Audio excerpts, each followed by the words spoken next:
really the managements of gold mining companies have to start focusing on creating value for shareholders on per share basis before they get confidence of investors back.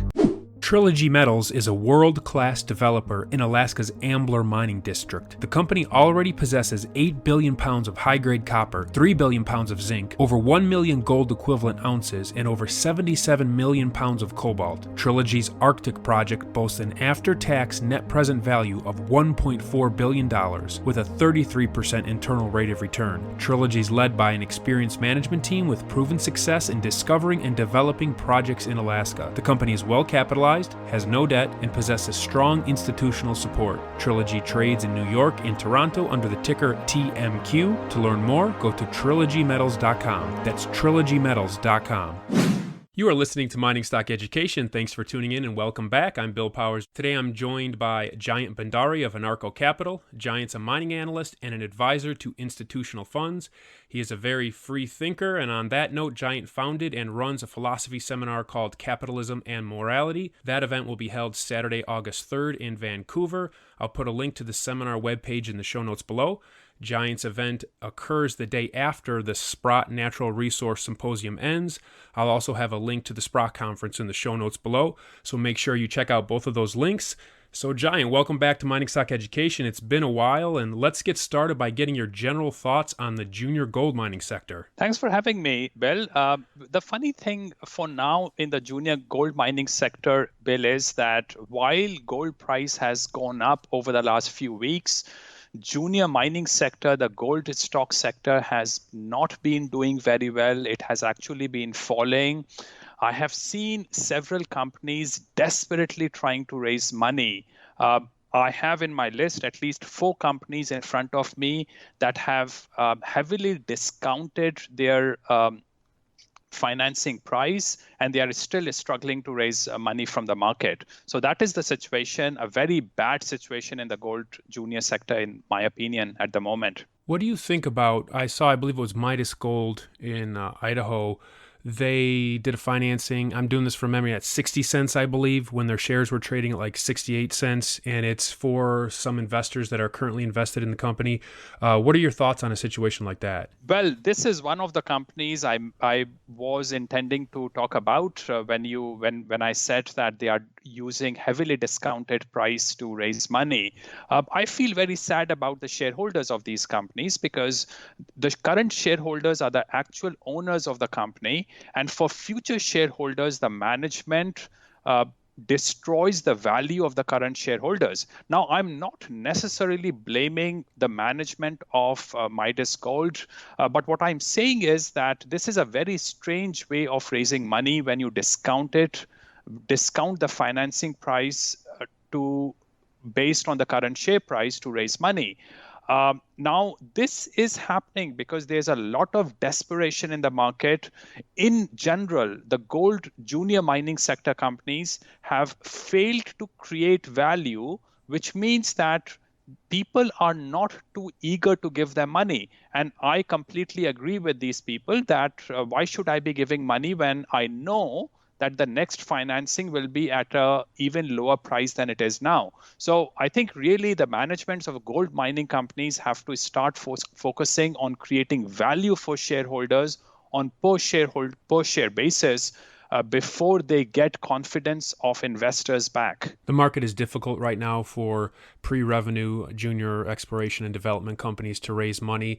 When this situation occurs and their share price is trending down, and then they offer these financings at below the current market value of their shares, do you think it's reasonable if they only open up the financing to existing shareholders and not new shareholders? Well, legally, it is actually very difficult from what I know. I have also seen that rights offerings, which is pretty much the way to open up financing only to the current shareholder is concerned, has not done very well. You require a lot of legal procedures before you can actually open yourself for rights offerings. Then also rights offerings, because of different jurisdictional rules, is not open to everybody. Many people who don't live out in certain jurisdictions have either a problem participating or they can't participate. So all kinds of things suffer. I think really what these companies have to do is to ensure that they start creating value for their shareholders, which means that every financing should be at a higher pricing than it was earlier, and they continue to add value to gain investor confidence. And when they raise money at a higher price, I'm all okay with that, because I will have made money by then. One of my extreme pet peeves with management is when I've seen share prices fall from 60 cents to 20 cents over, let's say, 6 to 8 months. And there were financings done, at the 60 to 40 cent range. And then when it bottoms out at 20 cents, then you get the press release where they just issued themselves, hundreds of thousands or millions of options at 25 cents. That's one of my great pet peeves. Well, also when they reprice options, and that infuriates me. And I really don't want to own companies like those, because they are not run by business people. They are not run by entrepreneurs. They are run by bureaucrats, and I don't want to give my money to bureaucrats. So yes, Bill, I have zero interest in investing in companies where management does not have a skin in the game, where the management does not understand the value of shareholder money and they don't respect it. I want to get out of those companies. Mostly, I don't even buy shares in such companies. There's some companies out there that I would consider are decently run, but they've been developing a project and they have a resource, but they've been at it a decade or more. Because of that, then their share structure is going to be a little more bloated. I'm thinking from a North American perspective, not from an Australian perspective where the share counts tend to get a little higher. But let's say you get a company with 200,000 to 400,000 shares outstanding. They have a resource, they're exploring and they're developing. What are your perspectives? What is your perspective, and what would you like to see in terms of a potential share rollback in that scenario? Well, I have no problems with a share rollback. I think what matters to me is market capitalization. Now, I have no problems that some of these junior mining companies will fail. It is, after all, a probability-based game. You don't know what is in the ground, and you invest money into the ground based on a certain expectation. What I am interested in is that overall, as a portfolio, these companies should create shareholder value, which means that even if these projects take another 20 or 30 years before they go into production, and these days these projects take a really long time to go into production, as long as my share price performs, I am not worried. If the share structure get bloated, I'm not worried. I'm only worried about whether these managements are able to create value for me as a shareholder, particularly as a portfolio of companies. The problem has been, Bill, that I have been in the industry for almost 13 to 14 years. And that time when I started working in the industry, the junior stock index was around 3,500. Today, it is less than 600, which means that on inflation-adjusted basis, we have lost something like 90% of value from the index, which means that that is the amount of money that the managements of these junior mining companies have blown away by destroying value in these companies. We'll be right back after this word from our sponsor. Orin Resources is a junior exploration company with the appetite of a major, focused on finding the next globally significant discovery to create enormous potential upside for shareholders. It's one of the most aggressive exploration companies pursuing high-grade, scalable gold and copper deposits, and has a premier 7-project portfolio, including its 2 flagships, Committee Bay in the Arctic and Sombrero in Peru. With Orin's unparalleled technical team and highly experienced management with a history of success in advancing and monetizing exploration assets, Orin has been called one of the best in the junior exploration sector. Orin trades on the TSX and NYSE under the ticker AUG. To learn more, go to aurinresources.com. That's AURYN resources.com. You have taught me, Jayant, to look for arbitrage opportunities in the junior mining sector. And we did an interview, my first interview with you about 2 years ago now. And for the sake of the listener, if you want to learn about how to find arbitrage opportunities in the junior mining sector. Go flip back if you're listening on a podcast to 2 years ago or on YouTube. You'll see my interview with Jayant, and I encourage you to listen to that interview. In fact, I've talked to some people who have been at junior mining investing quite some years longer than me that didn't even think to look for arbitrage opportunities, and I've pointed them to my interview with you, Jayant.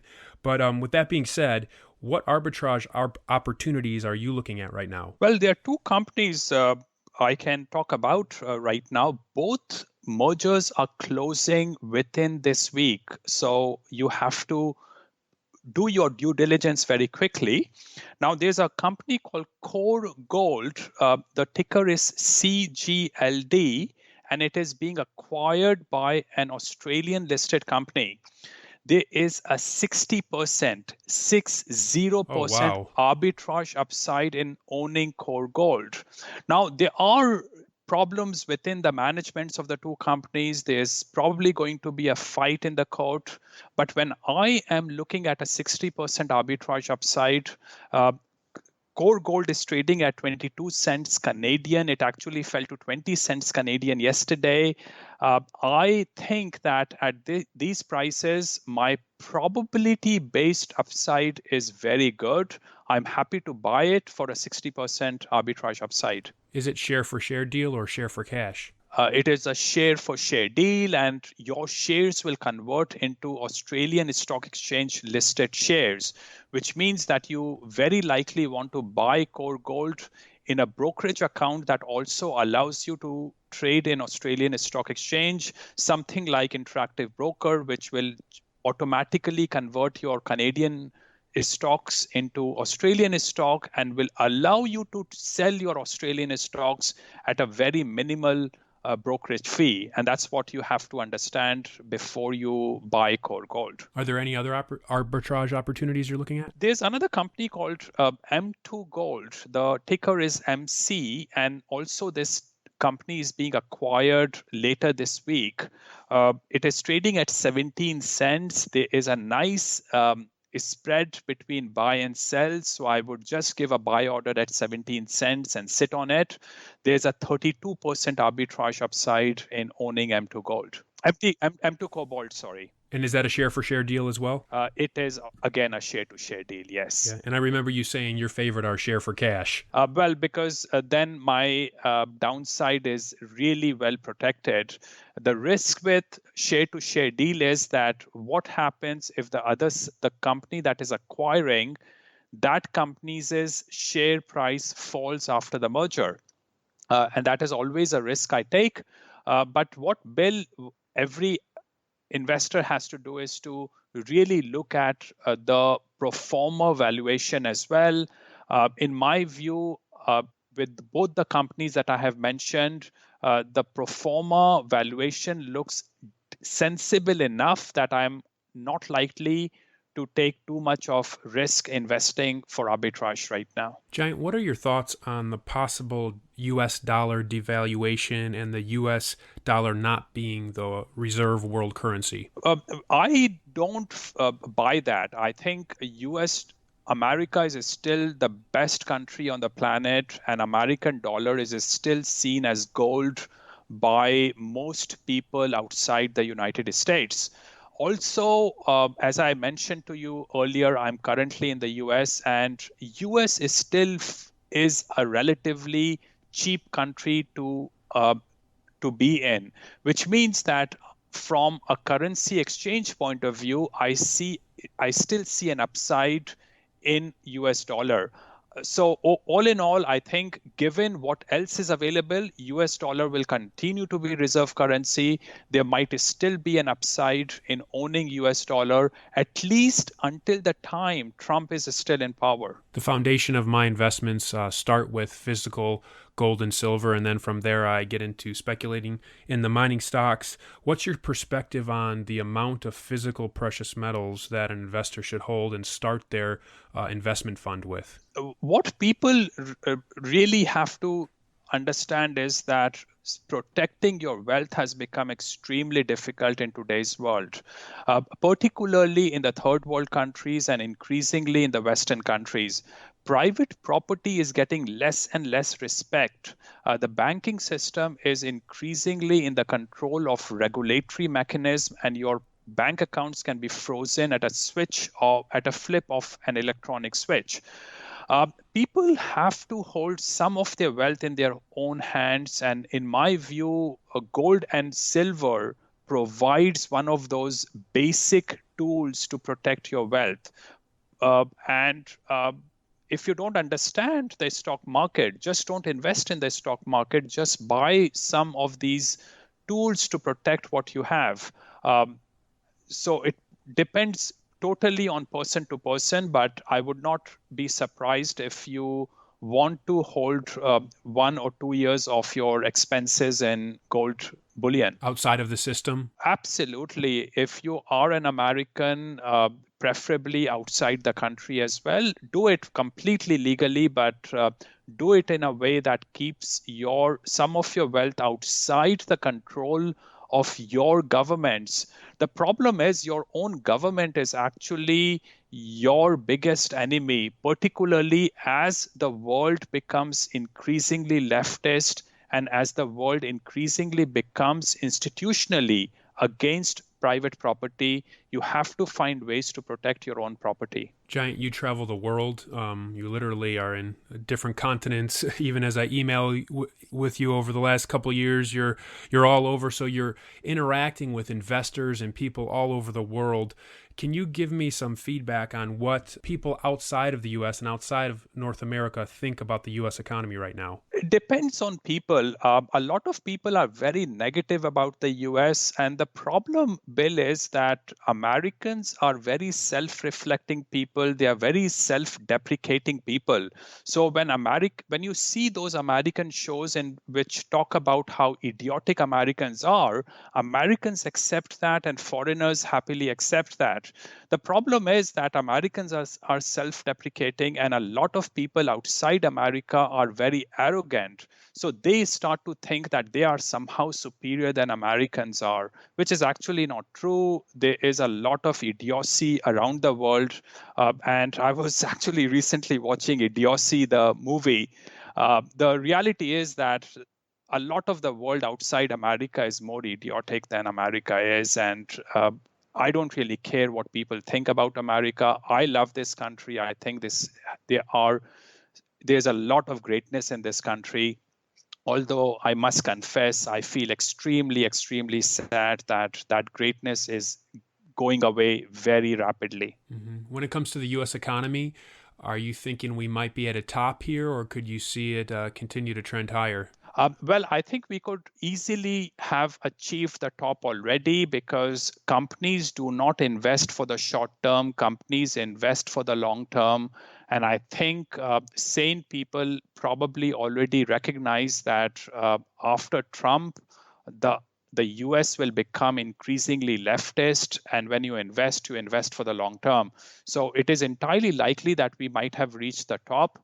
But I truly like what Trump has achieved so far. But in a democracy, his control only lasts for the next 2 to 6 years. So unfortunately, that's the situation we are at right now. Jayant, you're a free thinker. You speak your mind, and you won't let the thought police control you with their political correct ideology. And as I mentioned at the outset, you have a philosophy seminar called Capitalism and Morality. As we conclude, can you share with the listener what to expect from that seminar? The seminar will be held on the 3rd of August in downtown Vancouver, Canada.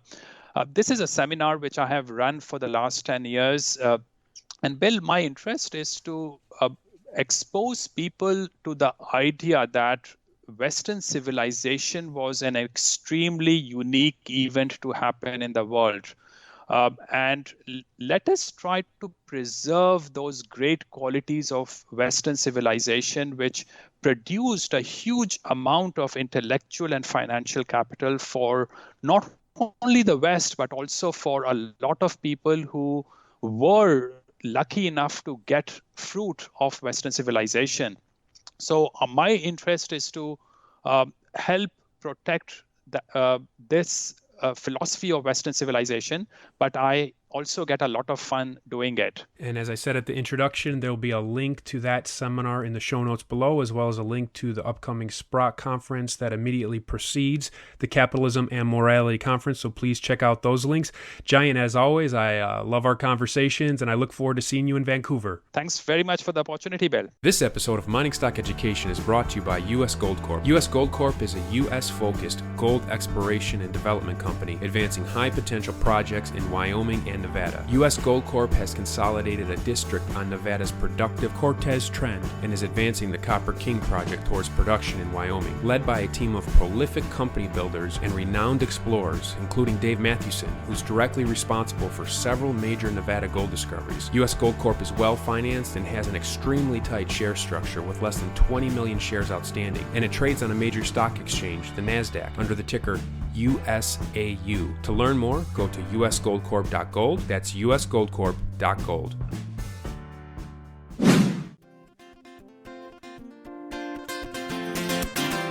Thank you for listening to this Mining Stock Education podcast. Please subscribe and share with like-minded investors. Visit us on the web at MiningStockEducation.com for more resources on precious metals and natural resource investing. At our website, you can also sign up for our free newsletter for interview transcripts, stock picks, and more.